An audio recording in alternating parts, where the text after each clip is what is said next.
4 days after I was hospitalized from a car accident. Karen, my daughter, visits me almost every day after school. Hey Karen, did you tell your dad about me properly? Yeah. I told him. Hasn't he come to visit you? Despite his wife being hospitalized, Toby, my husband, hasn't visited even once. I felt a bit saddened by his coldness. 2 days later, when Karen was visiting because she had no school. Poor thing. You were in an accident, right? Suddenly, my best friend Naomi walked into the hospital room. But I hadn't told Naomi about the accident, so how did she know?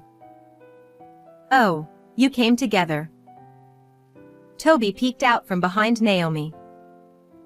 I have something to talk about. Without any concern for me, Toby continued his story. I'm marrying Naomi. So, divorce me. He boldly announced it loudly in the hospital room. What? What did you say? I said, I love Naomi. We're getting married, so you take Karen and get out. I thought I misheard, so I asked again, but I couldn't comprehend the sudden situation. Naomi, what is this about? It means exactly what it sounds like. I love Toby. Will you give him to me? Naomi's expression was serious. Is it possible for someone to make such a selfish request? Ignoring the two passionate visitors, my daughter burst into laughter. What? You two can't get married. Because... What Karen said was quite unexpected. I, Chris Haddison, enjoy watching slightly complex love dramas in between work and house chores. Wow, that was unexpected. Wait, it ends here. I often find myself exclaiming out loud at the twists in the drama I watch alone. I live a simple life with my husband and daughter, and have a good relationship with my in-laws who live nearby. I am far from the drama-filled stories I watch and lead an ordinary life. Because my daily life is so monotonous, sometimes I wish to dive into a drama. My husband Toby is a bright, athletic mood-maker rather than a scholar. He loves lively gatherings and was always surrounded by people in his youth. To me, who was relatively quiet and studious, he seemed dazzling and attractive.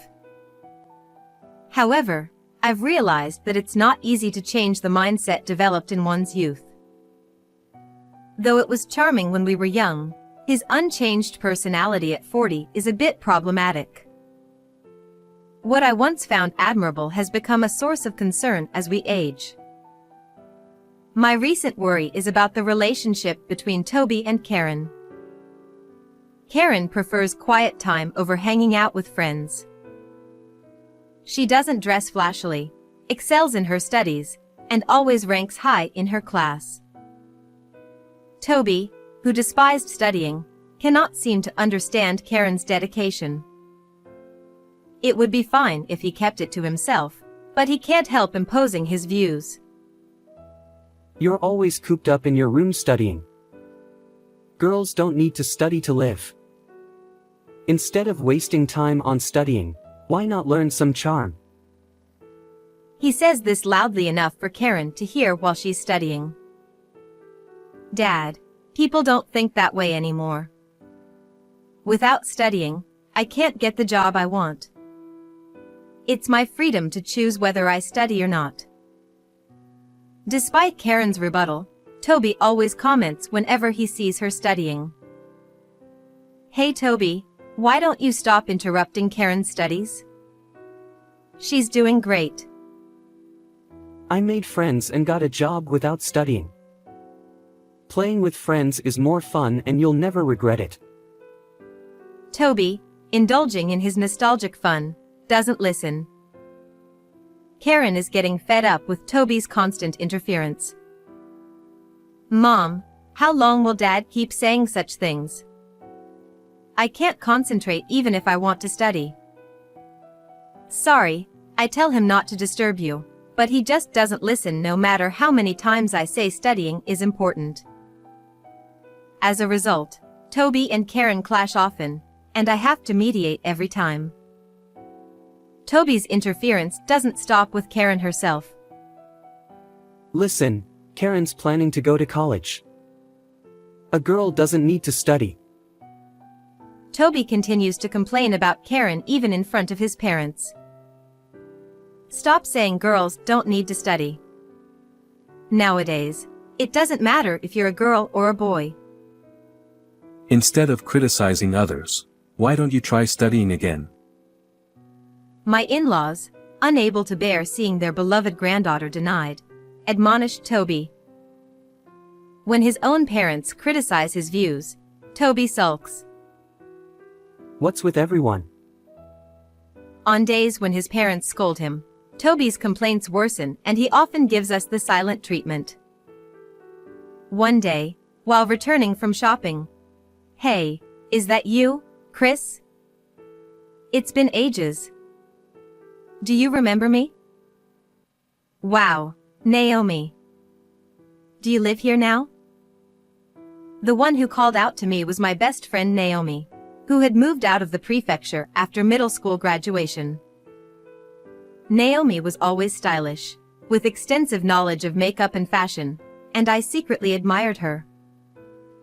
Though we were opposites in looks and personality, we often hung out together. I used to teach Naomi, who was bad at studying, in exchange for fashion tips. After she moved, we kept in touch through letters, but as we got busier with our social lives, the letters dwindled. It was really a long-awaited reunion. Yeah, I got married and had a child over there, but due to some issues, I'm back here now. That must have been tough. It was. My husband cheated on me. Oh, can I visit your place sometime? I'd love to catch up. Sure, come over.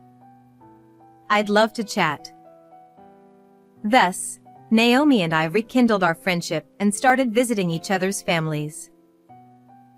Toby and Naomi, both lively and sociable, quickly hit it off and became close. Whenever Naomi visited, they had animated conversations, as if they had been friends forever. Naomi's daughter, like her, cared about fashion and was around Karen's age. Every time Naomi and her daughter visited, Karen tried to be friendly but didn't seem to get along well. She said it's unthinkable not to be into fashion or romance and called my look plain. She's younger than me but acts superior. Karen, frustrated, would vent to me after they left. Everyone has their own thing, so don't worry. You're fine as you are. I tried to comfort her, but Naomi's daughter continued to pick on Karen. As Naomi and Toby grew closer, Naomi's daughter also got attached to Toby, and he enjoyed it. Naomi's having trouble with her lights. I'm going to check it out on my next day off. It must be hard for her as a single mother. Toby, pitying the single mother household, often helped out at Naomi's place. Toby is so capable and fast. I'll keep asking him for help. Naomi praised Toby in front of me, flattering him. Toby, flattered, became more enamored with Naomi and her family. Naomi started visiting less frequently, while Toby was often away helping her. Dad is visiting Naomi's place too much. Is she really asking for that much help? I don't think Naomi is helpless. Being a single mother is tough. I have to help her. Toby's focus on Naomi's household made both Karen and me increasingly unhappy. Even when I hinted at our discontent, Toby showed no signs of changing. When I went to Naomi's house 3 days in a row, even Karen and I couldn't overlook it. I want you to value our family a bit more. Naomi is just a friend, you know? I just don't understand Dad's thinking. Then Toby, with a sigh, said, I wish Naomi and her family were my real family instead of you boring people. I never expected to hear such words. I was so taken aback that I couldn't respond. The only thing that happened was my affection for Toby gradually faded away. After that incident, the atmosphere at home completely chilled. There was little conversation between the couple, just the bare minimum. Toby and Karen seemed even more distant than before. It's no wonder things turned out this way. I thought to myself, as long as we can live without any issues, that's enough. With that in mind, I went out shopping. It was when I was on my way back, riding my bicycle, that it happened. Suddenly, there was a loud impact and the sound of brakes. When I came to, I was lying on the ground. There was some commotion around me. I opened my eyes gently, but it took some time to grasp the situation. My bicycle had been flung far away, and the items I bought were scattered everywhere. Oh, I've had an accident. Right after thinking that, pain shot through my entire body. I could hear the siren of an ambulance in the distance. Enduring the pain, I waited patiently for the ambulance to arrive. Even during the transport to the hospital, the pain made my consciousness fade in and out. By the time the treatment was finished and I was in the hospital room, Karen had rushed over. Mom, are you okay?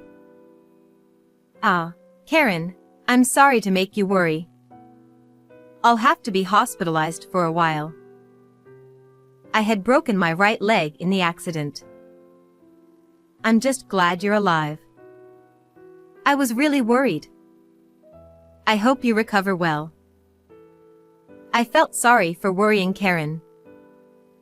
I don't remember much about the moments before and after the accident, but I'm truly glad to be alive. For now, I'll focus on getting better. And so, my life in the hospital began. On the 4th day of my hospitalization, Karen visited me almost every day after school. But Toby hadn't come even once. I'm sure he knows about my accident and that I'm in the hospital with a broken leg. Or maybe Karen didn't tell him because she didn't want to talk to him? Hey, Karen, did you tell your dad about my situation properly? Yeah, I told him. Hasn't Dad come to visit? No, not even once. But it's okay as long as you told him. The hospital must have contacted him too. Dad should at least come to visit. Though we only have the bare minimum of conversations at home, he should still come to visit his hospitalized wife at least once. I felt a bit saddened by Toby's coldness. 2 days later, Karen, who was off from school, was visiting me. Chris. You poor thing. You had an accident, didn't you? Somehow, Naomi, who shouldn't have known, entered my hospital room. I was wondering how she knew, and then Toby quietly appeared behind her. I finally thought he had come to visit, but he came with Naomi. I guess he's using my hospitalization as an excuse to meet Naomi freely. I didn't expect him to bring Naomi along even though I wasn't expecting much concern. Oh, Naomi. You came together. Then Toby, who had been silent, spoke up. Chris, I have something to talk about. Without any concern for me, Toby continued his own story.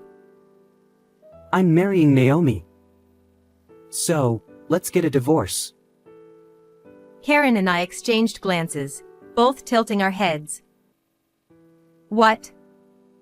What did you say? I asked again, thinking I misheard. I love Naomi. We're getting married, so you and Karen need to leave. I couldn't understand what he was saying at all. It was like a scene from a drama I always watch.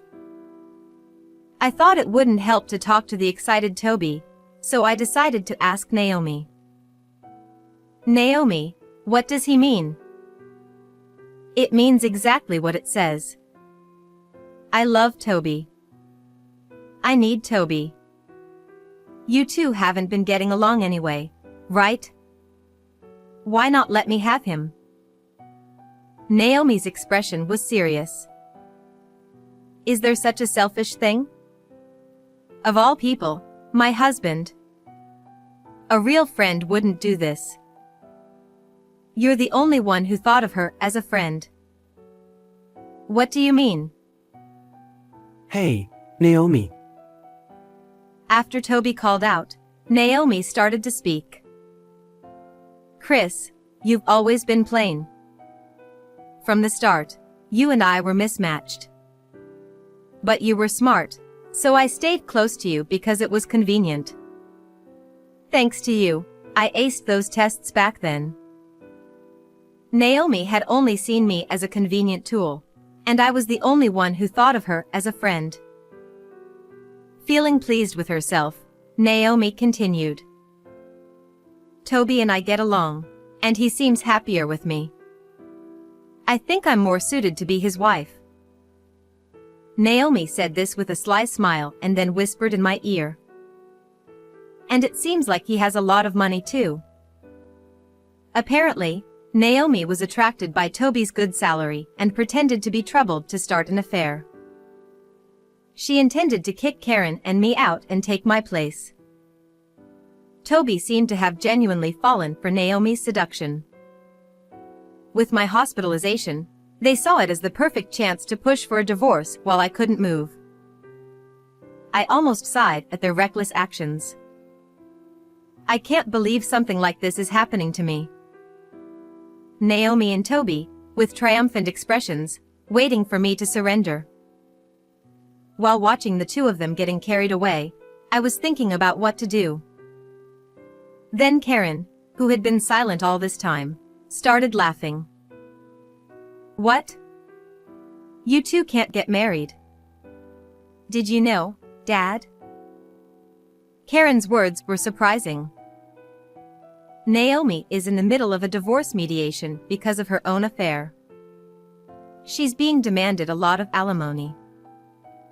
When we reconnected, Naomi had said her husband had cheated on her, but that was a complete lie. It was actually Naomi's affair that led to her being told to separate, and she was now in the middle of divorce mediation. And during this mediation, she was looking for her next financial base and found Toby.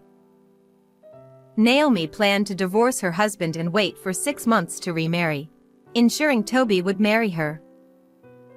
Moreover, she intended to use Toby's money to pay the alimony to her husband and her affair partner's wife by controlling the household finances after remarrying. That's not true. I really love Toby. Naomi raised her voice. But Karen continued speaking calmly. Naomi's daughter told me everything. She talked a lot. Well, in the end, she mocked me, saying that Mom and I would be abandoned. Karen had sensed the relationship between Toby and Naomi. Predicting this outcome, she had been investigating using Naomi's daughter.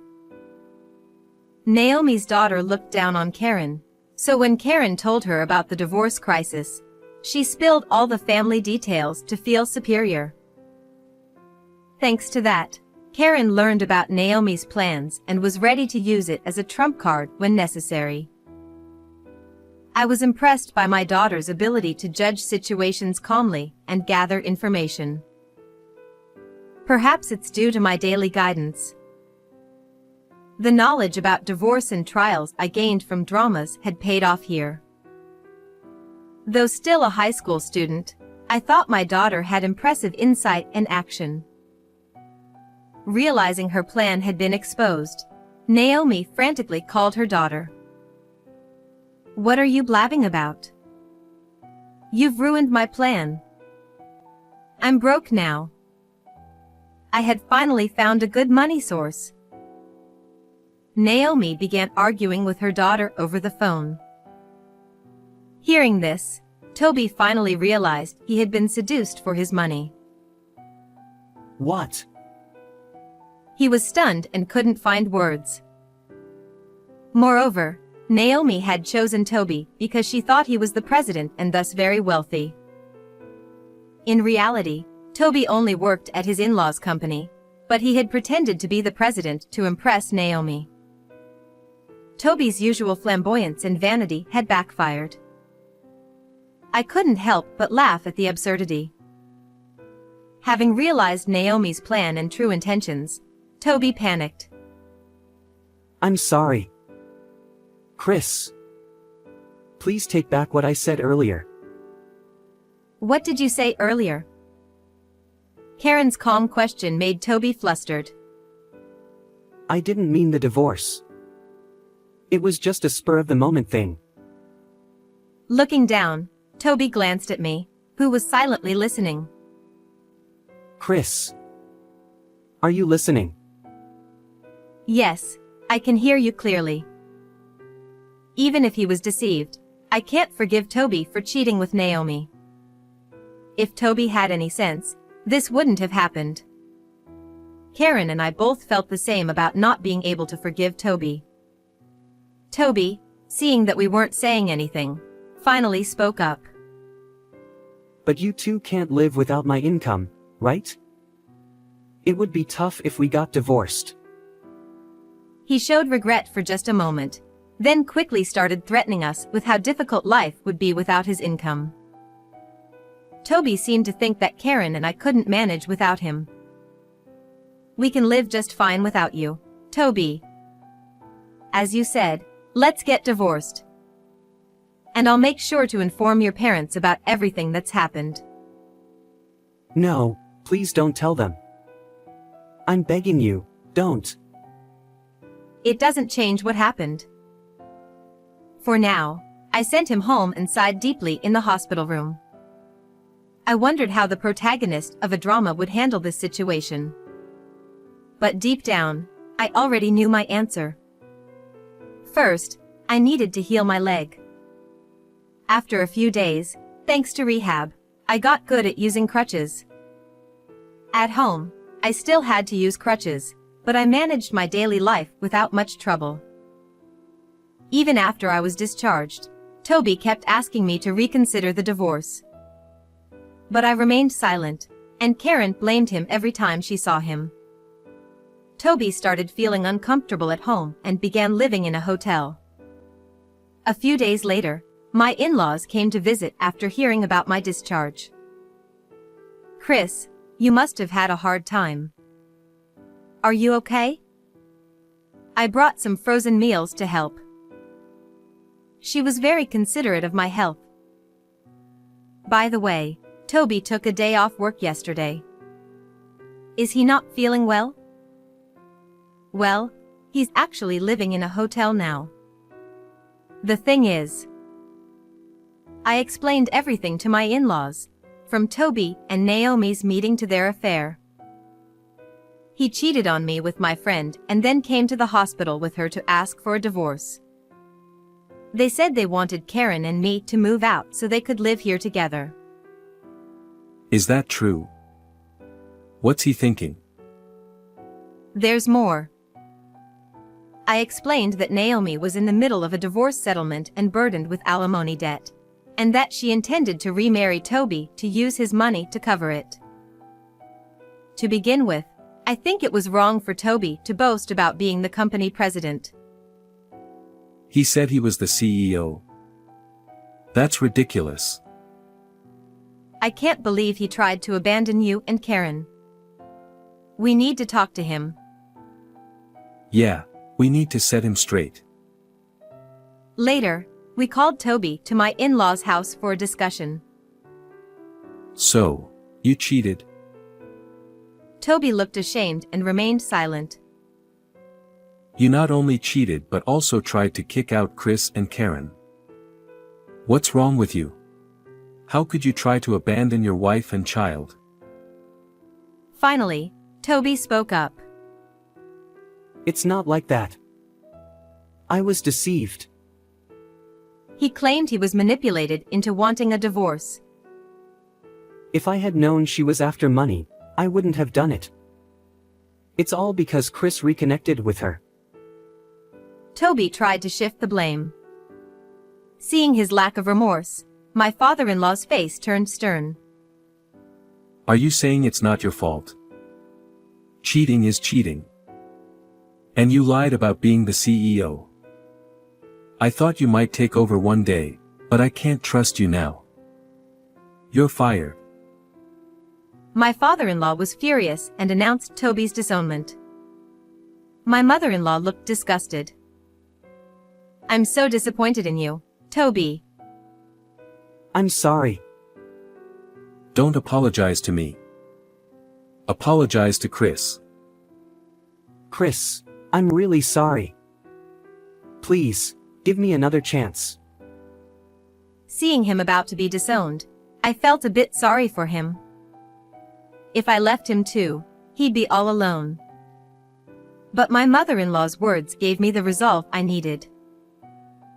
Chris, do what you think is best. We're on your side. Her words solidified my decision. Let's get divorced. We can't go back to how things were. Please, reconsider. No, I've decided. I will make sure to get alimony and child support. How did it come to this?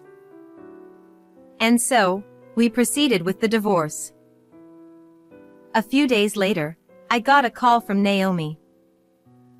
Hey. My husband found out everything. Now I have to pay even more. This is unbelievable. During her divorce settlement, Naomi's husband found out about her affair with Toby and increased her alimony. He also sued Toby for compensation. Toby ended up losing most of his assets to alimony and child support. The scandal quickly spread in our small town, and Naomi found it hard to live there. She moved to a nearby town but struggled with her new, poorer lifestyle. Toby also started a new life, getting a job somewhere else. His previous lax work ethic didn't help, and he kept failing at his new job.